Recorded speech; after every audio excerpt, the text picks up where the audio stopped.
Saya juga mau sampaikan gini teman-teman, ramai di sosial media tuh narasi mengenai Ade katanya punya imunitas karena dia pejabat. Terus katanya karena dia dekat dengan kekuasaan, katanya lu sia-sialah. Kita mau buktikan sama-sama di sini, dan Barreskrim juga hari ini juga Polri membuktikan bahwa tidak ada satu orang pun yang punya imunitas terhadap itu, gitu ya. Apalagi seorang Ahmad Dhani gitu. Jadi ini hanya jadi mitos teman-teman.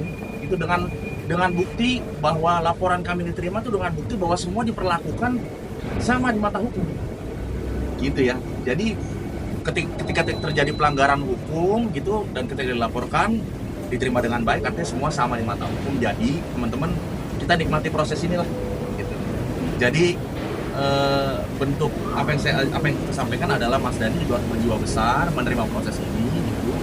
Dan jangan lagi, dengan penuh kerendahan hati ya teman-teman, jangan lagi punya arogansi untuk meremehkan orang lain gitu ya, karena kita semua sama di mata hukum gitu. Jadi ya khususnya etnis, buat kami keluarga besar Pono itu bukan hanya Ryan ya, tapi semua keluarga saya di kampung, bahkan yang tersebar seluruh dunia. Dan bukan hanya Pono, tapi secara umum semua Indonesia Timur yang memiliki marga. Dan bukan hanya Indonesia Timur, tapi secara umum orang Indonesia yang memiliki marga. Ada orang Sumatera di situ, ada orang Batak di situ, ada orang Padang di situ, ada orang Kalimantan di situ. Semua mengerti bahwa marwah dan martabat kehormatan sebuah marga ini gimana. Dan yang paling penting begini, saya mau sampaikan nih, kalau kasus ini memang sampai di permukaan dan mungkin Presiden kita, Bapak Presiden Prabowo bisa lihat dan bisa memantau kasus ini. Saya cuma mau bilang gini, hari ini kita memiliki Presiden kebanggaan kita, Bapak Prabowo, yang setengah darahnya itu adalah darah Indonesia. Ibu Bapak Presiden Prabowo itu adalah seorang Manado, Sulawesi Utara, yang memiliki marganya itu Sigar. Jadi dengan penuh rasa hormat, saya yakin dan percaya Pak Prabowo itu sangat paham dan mengerti arti marwah kehormatan sebuah marga. Gitu. Jadi ini udah nggak bisa lari kemana-mana. Substansi sudah jelas. Gitu ya. Jadi mari kita hadapi secara gentleman. Kan Mas Dhani bilang kemarin kan di diskusi, saya ini bukan orang yang wise. Saya ini orang yang menghadapi segala sesuatu itu radikal. Yuk, mari kita genapi keradikalan ini. Ya. Kami juga radikal, tapi radikal secara hukum ya, teman-teman ya.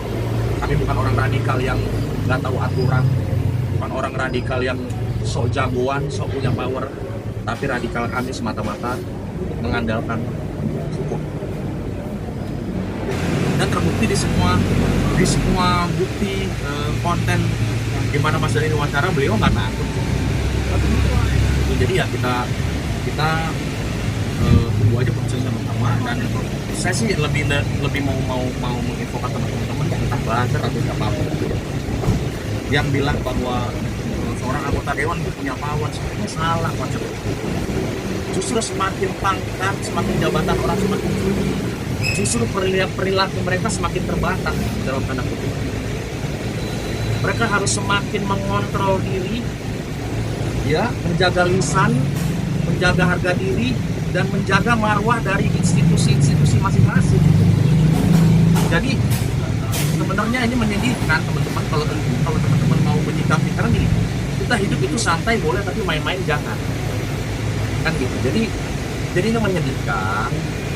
Jadi saya bertanya, lebih baik Mas Dhani ini memutuskan mau jadi anggota dewan atau mau jadi musisi. Kalau beliau tidak mampu menjalankan kedua entitas ini secara bersamaan gitu, dengan etika yang harus dijunjung gitu, lebih baik memilih salah satu. Oke, saya kira cukup ya teman-teman ya. Oke, terima kasih semuanya ya.